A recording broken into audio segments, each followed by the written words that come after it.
নারীর পোশাক নিয়ে যারা কথা বলেন তাদের কিছু কথা বলি। এই দেশে ৮০ বছরের বৃদ্ধাটিও ধর্ষণের শিকার হয়। স্কুলে পড়া বালিকাটিও নির্যাতনের শিকার হয়। এমনকি ২ মাসের কন্যা সন্তানকেও ধর্ষণ করে মেরে ফেলা হয়। তাই পরিবর্তনটি পোশাকে নয়, আপনাদের বিকৃত মানসিকতায় আনুন।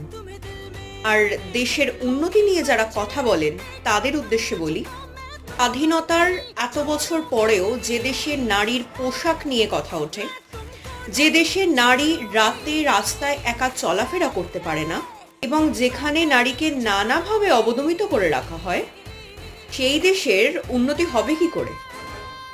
স্বামী বিবেকানন্দ বলে গিয়েছিলেন, যেখানে মেয়েদের স্বাধীনতা নেই সেই জাত কখনো উন্নতি করতে পারে না।